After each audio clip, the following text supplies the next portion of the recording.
Investigating homicides, it has become a daunting task for Detroit police. An investigation by the Washington Post found that each detective in the department is responsible for solving 8 new killings every year. But experts say the typical caseload should be no more than just 5 homicides per detective per year. 7 investigator Heather Catalo is looking into the numbers tonight. Heather?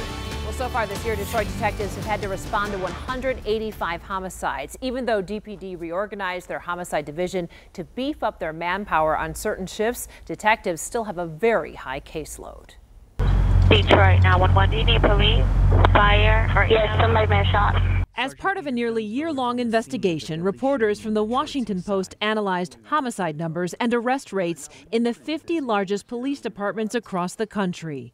The numbers they crunched for Detroit are staggering. Since 2012, someone has been murdered nearly every 24 hours here. We found that over a 10-year period, there were about 2,500 killings, and of those killings, about 41%, so less than half, actually resulted in an arrest. Washington Post investigative reporter Kimbriel Kelly talked to policing experts who said detectives should be working no more than 5 homicides a year. But that's not happening at DPD. By and large, their detectives were handling about 8 new cases a year, and that's not what's recommended for best practices, and it's not what's recommended if you want to increase your chances of making an arrest. The reporters rode along with Detroit detectives as they went from crime scene to crime scene. You have to have a team of people working on it. It's almost impossible to do by yourself. Detroit Police Chief James Craig says their arrest rates are improving. In 2017, the clearance rate was about 60%.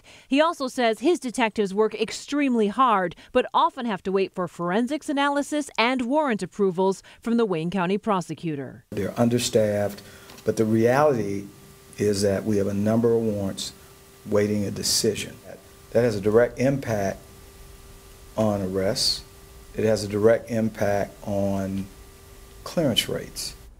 A spokeswoman for the prosecutor says each case is different and some of them take more work before they can issue charges. We have more about that, and you can take a look at the analysis from the Washington Post at WXYZ.com. Dave and Carolyn. Certainly interesting.